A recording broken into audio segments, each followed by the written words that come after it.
네, 코로나19 통합뉴스룸 정원효수입니다. 서울 금천구의 한 데이터 센터 건물에서 전기 공사 중에 소화용 가스 설비가 터져 작업자 2명이 숨졌습니다.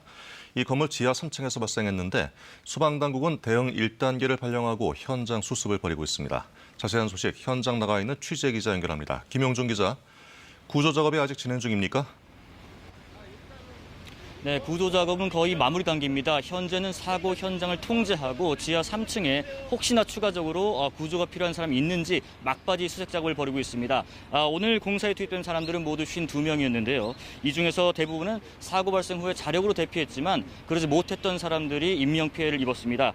현재까지는 작업자 중에서 50대 남성 1명과 40대 남성 1명 등 2명이 사망했고 다친 사람은 18명으로 파악이 됐습니다.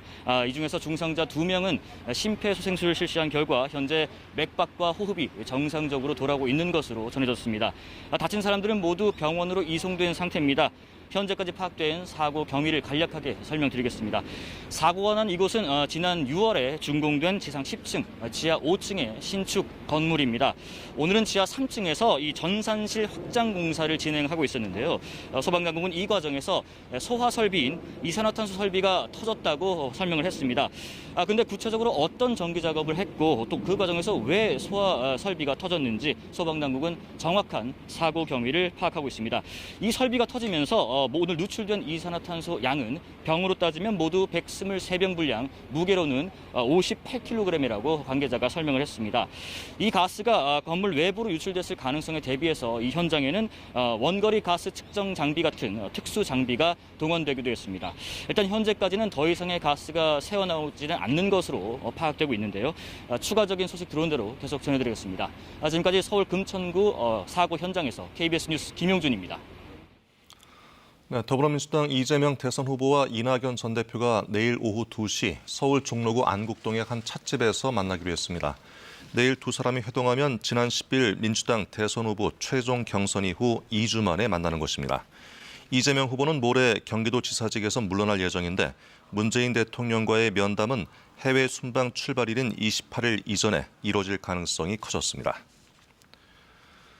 대장동 의혹을 수사 중인 검찰이 화천대유 대주주 김만배 씨의 구속영장 재청구를 검토하고 있습니다. 이를 위해 남욱 변호사를 닷새 연속 조사하는 등 혐의 입증에 수사력을 모으고 있습니다.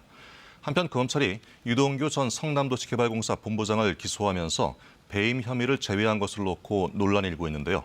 이재희 기자가 취재했습니다.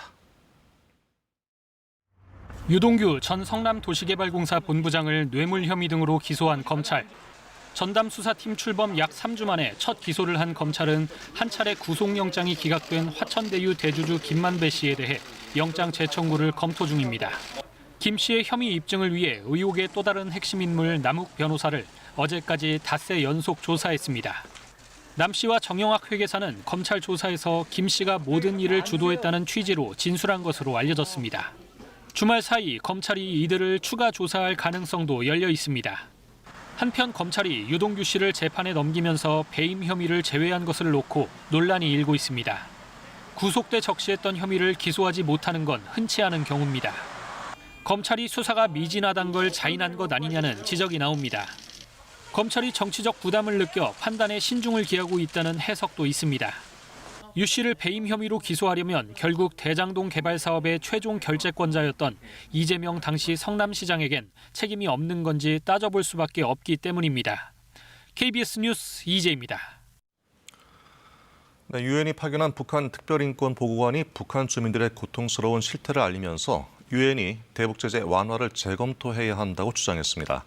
그러자 미 국무부가 대북 제재는 유엔 안전보장이사회 국가들이 결의한 사항이라고 선을 그었습니다. 워싱턴에서 김양순 특파원의 보도입니다. 코로나로 국경이 봉쇄되며 북한 주민들의 최우선 관심사는 먹을 것을 구하는 것이 됐다. 북한이 지금처럼 국제사회로부터 고립된 적이 없었다는 보고가 나왔습니다. 토마스 킨타나 북한 인권 특별보고관은 유엔의 대북 제재 이후 일반 주민들은 생계가 무너졌지만 북한 정권은 미사일을 시험 발사하고 군비 경쟁을 벌이고 있다며 제재의 역설이라고 지적했습니다. 그러면서 유엔 안전보장이사회가 대북 제재 체제를 재검토하고 필요하면 완화해야 한다고 촉구했습니다. This captures the paradox of the sanctions regime. I take this opportunity to urge all relevant parties to take steps towards finding a peaceful resolution of the long-standing conflict on the Korean Peninsula. 이에 대해 미 국무부는 인도적 지원은 필요하다면서도 제재 완화에는 선을 그었습니다. 네드 프라이스 국무부 대변인은 북한 인권 실태에 대한 책임은 북한 정권에 있다는 것이 간명한 사실이라며 유엔 대북 제재는 안보리 국가들의 결의에 따른 것이라고 지적했습니다. UN Security Council resolutions regarding the DPRK remain in effect, and all UN member states are bound by their obligations under those resolutions. 그럼에도 미국은 북한 주민들의 고통을 줄이기 위해 최선을 다해야 한다며 대북 인도적 지원을 위한 노력에 관여하고 있다고 덧붙였습니다. 대북 제재 완화보다는 인도적 지원이 낫다는 게 바이든 정부의 일관된 입장입니다. 한미 외교 당국자들은 대북 지원 인도적 사업의 구체적 내용을 논의하고 있는 것으로 알려졌습니다. 워싱턴에서 KBS 뉴스 김양순입니다. 네, 성김 미 국무부 대북특별대표가 오늘 방한해서 내일 한미 북핵 수석대표 협의를 진행합니다. 한국 정부가 제안한 종전선언과 관련해 양측이 구체적인 진전을 이룰지 주목되고 있습니다. 신선민 기자의 보도입니다. 성김 미 국무부 대북특별대표가 오늘 서울을 방문합니다. 내일 오전 노규덕 외교부 한반도 평화교섭 본부장을 만나 한반도 정세와 대북 대화 재개 방안 등을 논의할 예정입니다. 지난 19일 미국 워싱턴 DC에서 만난 뒤 일주일도 안 돼 다시 진행되는 대면 협의입니다. 워싱턴 회동 당시 노 본부장은 종전선언 관련 심도 있는 협의를 진행했다고 밝혔고 김 특별대표는 한국에서 종전선언을 비롯한 공동 관심사를 추가 논의하길 기대한다고 전했습니다. 정부 고위 당국자는 종전선언이 대북 대화의 시작점으로 유용하다는데 한미 간 공감대가 형성돼 있다고 전한 바 있습니다. 한미 양측은 현재 종전선언 문안을 협의 중이며 미국은 종전선언이 합의되면 미칠 향후 영향에 대해 내부 검토를 진행하는 것으로 알려졌습니다. 내일 김 특별대표가 종전선언과 관련한 구체적이고 진전된 미국의 입장을 제시할지 주목됩니다. 북한은 종전선언 제안과 관련해 한미 군사연습 등의 적대시 정책 철회가 먼저라며 부정적인 입장을 내놓고 있습니다. 이 밖에도 두 수석 대표는 최근 북한의 잠수함 발사 탄도미사일 SLBM 발사에 대한 평가를 공유하고 대북 인도적 지원과 관련한 추가 논의도 진행할 전망입니다. KBS 뉴스 신선민입니다. 네, 오늘 코로나19 신규 확진자는 1,508명입니다. 이번 주에는 확진자 규모가 1,500명대 안팎을 유지하고 있고 백신 접종 완료율이 70%에 육박하고 있습니다. 여론조사 결과 국민 10명 중 4명이 방역 체계를 지금 바꿔야 한다고 답하기로 했는데요. 재난미디어센터 연결해서 자세한 상황 들어보겠습니다. 이효준 기자, 확진자는 어제보다 조금 더 늘었네요. 네, 그렇습니다. 오늘 0시 기준 코로나19 신규 확진자는 모두 1,508명입니다. 어제보다 60명 넘게 늘었는데요. 위중증 환자는 하루 사이에 15명 줄었습니다만 사망자는 하루 사이에 20명 늘었습니다. 사흘 연속 사망자 수가 두 자릿수 기록하고 있고 그 수도 계속 늘고 있습니다. 최근 확진자 추세 그래프를 통해서 한번 살펴보도록 하겠습니다. 정확한 비교를 위해서 10월 이후 매주 토요일 확진자를 비교해 보도록 할 텐데요. 10월 첫째 주 토요일에는 2,200명 넘는 확진자가 나왔습니다. 그 이후에 1,900명대로 조금 줄었고요. 지난주에는 1,600명대, 그리고 오늘 1,500명대 초반까지 떨어졌습니다. 추석 연휴 직후 급증했던 확진자 수가 점차 줄어드는 모습입니다. 지역별 상황을 한번 살펴보도록 하겠습니다. 서울과 경기도가 각각 500명 확진자가 나왔고 인천은 세 자릿수 기록했습니다. 수도권 지역 확진자는 1,100명이 넘는데요. 지역 발생 확진자의 78% 수준입니다. 비수도권 지역 한번 살펴볼까요? 모두 세 자리 숫자는 없고 한 자리 혹은 두 자리 숫자의 확진자가 나왔는데 경남이 71명으로 가장 많았습니다. 반면 대전과 세종, 광주와 전남, 울산 그리고 제주는 한 자릿수 확진자를 기록했습니다. 네, 단계적 일상 회복 위드 코로나로 가는 기준이 접종 완료율 70%인데 거의 근접하고 있지요. 네, 그렇습니다. 백신 접종 완료율은 현재 오늘 0시 기준 69.4%입니다. 하루 신규 접종 완료자가 62만 명 추가되고 있는 상황인데요. 69.4%는 오늘 새벽 0시까지 집계된 수치인 만큼 곧 접종 완료율 70%를 달성할 것으로 예상이 되고 있습니다. 참고로 1차 접종률은 79.3%입니다. 정부는 접종 완료율 70%에 맞춰서 단계적 일상 회복에 들어간다고 밝혔는데요. 어제 열린 공청회에서 위드 코로나에 대한 여론조사 결과도 나왔습니다. 응답자 4명 중 3명꼴로 일상과 코로나19가 공존할 수 있도록 방역 체계를 전환해야 한다고 밝혔습니다. 언제 방역 체계를 바꿔야 하는지 물었더니 지금 바꿔야 된다는 의견이 10명 중 4명으로 가장 많았습니다. 백신 접종에 대한 생각도 물었습니다. 모두의 건강을 위해서 공동 책임을 져야 한다는 응답이 43.4%고요. 반면 개인의 자유라는 응답은 13%로 집계가 됐습니다. 가장 지키기 어려운 방역 수칙을 물었더니 실내 마스크 착용이 42.8%로 가장 많았습니다. 하지만 위드 코로나 시기에 실내 마스크 착용 요구 해제에 대해서는 80% 이상이 부적절하다고 답했는데요.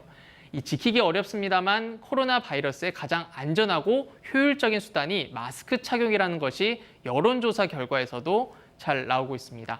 정부도 방역이 일부 풀리더라도 마스크 착용과 손 씻기 등 기본 방역 수칙은 지켜야 한다고 강조합니다. 지금까지 재난미디어센터에서 전해드렸습니다.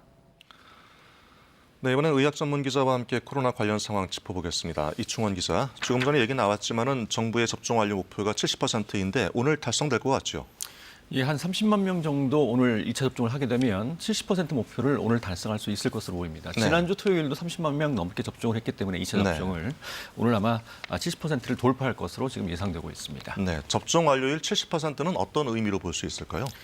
일단 목표를 달성했다는 상징적 의미로 볼 수 있습니다. 네. 70%라고 해서 방역을 금방 완화하거나 방역에 뭐 큰 의미는 사실상 없습니다. 델타 변이의 전염력이 높기 때문인데요.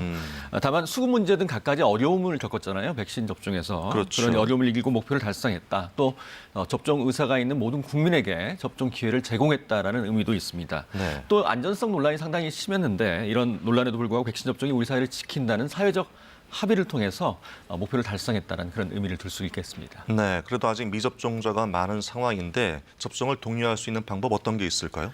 사실 건강 상태 때문에 못 맞는 분들도 계시고 한 530만 명 정도가 지금 미접종자로 남아 있는데 네. 계속 이상 반응에 대한 정보를 계속 제공하고 또 안전성에 대한 근거를 쌓아서 지속적으로 알려야 할 것 같습니다.